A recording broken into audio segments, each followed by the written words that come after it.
Do not let your heart be troubled. You trust in God, Jesus says. Trust also in me. And today, we're going to look at his great gift for living with an untroubled heart in a troubled world, and that is the gift of peace. So take a moment right now, let go of all the troubles. Just reflect on this past day, scale of 1 to 10. How troubled has your world been today? And then we're looking at our hearts. So scale of 1 to 10, how much peace has been in your heart?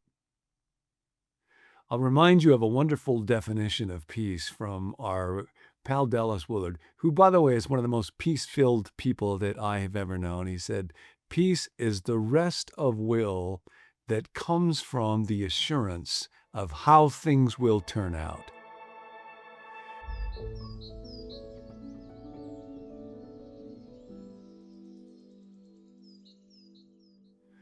And now this is why Jesus is the only one who is in a position to actually give us peace, because he is the only one who is in a position to be fully assured about how things will turn out.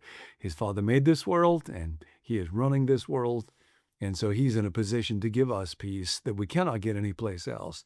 And it has enabled people to do quite extraordinary things. I was listening to an interview very recently with Cardinal Dolan. Pope Francis has quite recently passed away. On the last day of his life, Easter Sunday, his doctors had said to him, it's not safe for you to be around people. You got to get away from germs and everything. And instead, he plunged into the crowds to bless people because he would rather live a useful life that's a little shorter than a useless life that's a little bit longer. And so there was a kind of peace to him. It comes from a settled assurance about how things will turn out so that my will doesn't have to carry the burden. And now these are the words of Jesus. And this is coming right before he's about to die. He's in big trouble, and his disciples are about to get into very big trouble. Peace I leave with you. And then to define it further, my peace, not just any peace, my peace, I give you. And then there's a how. I do not give to you as the world gives. How does the world give? We'll come back to that. And then the result, do not let your hearts be troubled, and do not be afraid. We live in a troubled world. We're praying for our Catholic brothers and sisters, maybe you as you're watching this, in the selection process of a new pope, and economics are up and down, and war and political uncertainty and all the trouble in your life and our life. And in the very midst of this, Jesus comes as he came here when he was about to die, and his friends were going to be facing enormous persecution. And this paradoxical gift is, I will give you peace. Now, this is something that is a central theme of Jesus's life. The title that's given to him prophetically in Isaiah chapter 9 is the Prince of Peace. And when he's born, the song that the angels sing is peace on earth. And then in this passage, his final talk with his disciples in John, he offers them the gift of peace at the end of this talk in John chapter 16, verse 33, he says, I have told you these things so that in me you may have peace.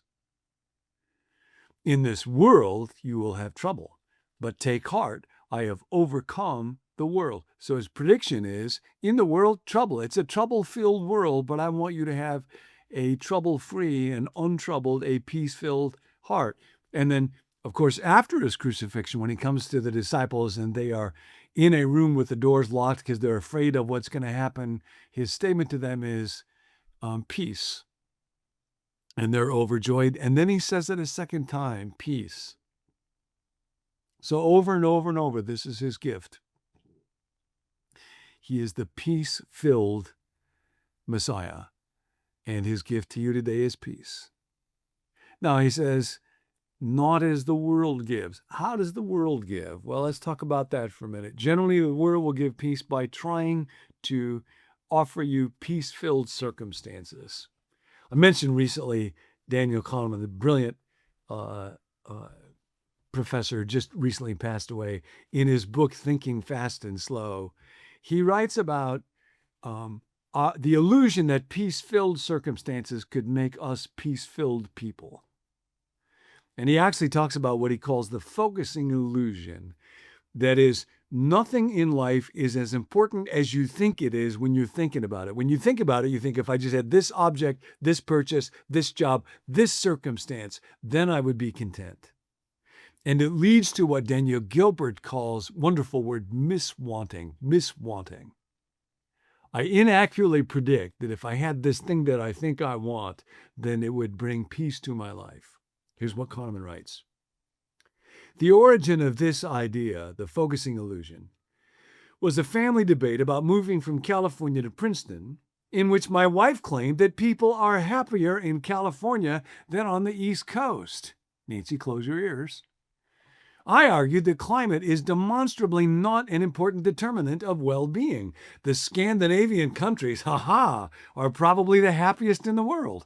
I observed that permanent life circumstances have little effect on well-being and tried in vain to convince my wife that her intuitions about the happiness of Californians were an error of affective forecasting. What a fun guy. And then, of course, being Daniel Kahneman, he had the opportunity directly after this to be involved in a major study that looked at happiness levels of people in California, Ohio, and Michigan. As we analyzed the data, it became obvious that I had won the family argument. I wonder what Mrs. K would say. As expected, people in the two regions differed greatly in their attitude towards their climate. Californians enjoyed their climate. Midwesterners despised theirs.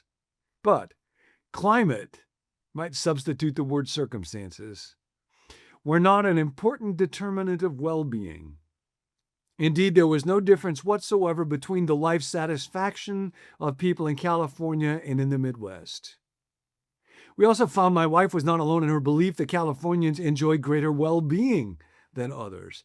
People in both regions shared the same mistaken view, and we were able to trace their error to an exaggerated belief in the importance of circumstances. The essence of this illusion, he says, is, and it's a little word, an acronym that he coined and popularized in this book, WYSIATI. What you see is all there is. What you see is all there is. And of course, this illusion is precisely what Jesus is talking about through this book when he promises to send his Spirit in this talk. And he says in John 14 that the world cannot accept him because it does not see him and does not know him. But now he is with us, and he is the bringer of peace. He is the bringer of the one thing that is actually more important than we think, however deeply we think about it, and that is the kingdom of God. But seek first the kingdom of God and his righteousness, and then everything else that's needed comes to us. Yes, God, may your will be done. May you be present and powerful and active in me. And this actually is the foundation and source of peace. So another word about how to pursue this. I'll read you something from Reed Williams. Where Jesus has been talking about how I do not give peace the way the world gives peace.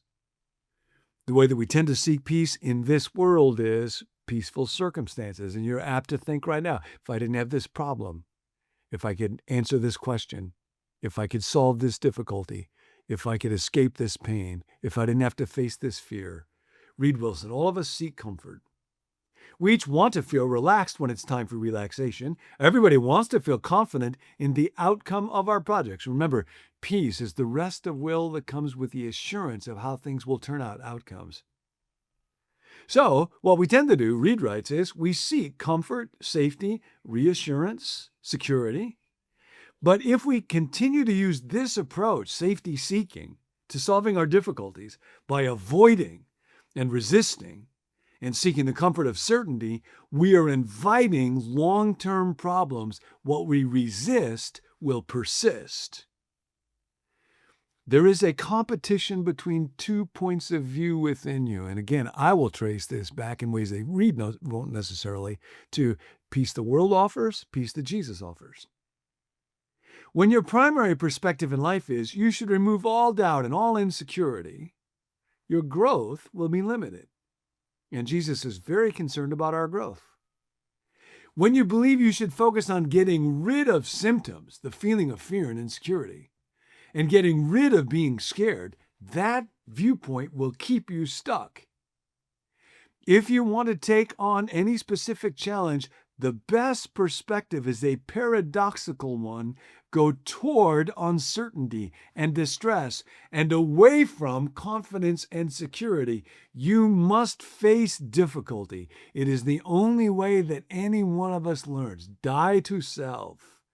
I'm going to suggest that you don't simply call up a different viewpoint.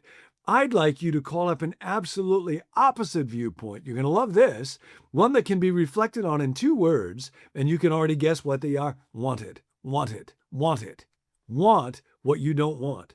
Want what you've been trying to get rid of. Want difficulty. Want confusion. Want struggle. When all kinds of trials and temptations crowd into our lives, don't resent them as intruders. Welcome them as friends. Want it. And then take action based on that new mindset. Want to step into the fray. And then step into the fray, because this is where we find God. This is where we find growth. He is in the fiery furnace. He is in the lion's den. He is in the boat, on the water, in the storm. He is in Babylon, in Rome, in the wilderness, in exile, in the threat, in the difficulty, supremely on the cross. It is from there that Jesus says, "Peace I give to you." See, the idea here is not, I'm going to put the same old you in a different place, a peaceful place. The idea is, I'm going to put a different you in the same old place, a person who has peace within, and you will bring peace to where there is a troubled world. So not a day wanted. Whatever it is that you're facing, whatever the difficulty, whatever the challenge, for the disciples, it was going to be persecution, Romans after them, rejection, isolation, and they would face it with unbelievable peace. In fact, the Apostle Paul, often from prison, when he's writing letters, traditionally in that day, letter would start with the word greeting, chairein. He shifted it to a little different word, charis, grace, the power and gift of God. But then he added to it another word that was not used in the ancient world in the beginning of letters, peace. Grace and peace. So your word today, peace. Peace. Your challenge today is step into something you don't want to step into. Organize the thing you've been putting off. Plunge into whatever it is you've been procrastinating on. Go ahead and engage in that conversation that you have been avoiding today. Instead of avoiding, embrace. Want it just the way we want it. Your will be done. My peace I give to you, not as the world gives. Don't let your heart be troubled. Hey, before you go, be sure to click that subscribe button below this video to make sure you don't miss any future episodes in this series, Untroubled Heart. You can also head over to our website, becomenew.com, and subscribe for the text or the email, which will send you additional resources, thoughts, and questions to go along with each episode. Become New is so much more than just a video to watch. It's really a community to be part of. And so I encourage you to chime in the comments and add your voice to the conversation. In fact, if you're not a part of our Facebook group, during this series, I'm posting a question via video for each episode in the series, and I would love to have you engage with me there. So you can head over there by clicking the link in the description to this video. You can also find the links to our Instagram and X account if you want to follow those throughout the week. If you have a prayer request, there is a team of us who meet to pray each weekday for viewers just like yourself. So don't carry that burden alone. We want you to send it to us so that we can come alongside you. You can text it to 855-888-0444 or email it to us at connect@becomenew.com. Remember, the most important thing about your life is the person you become. I'll be seeing you.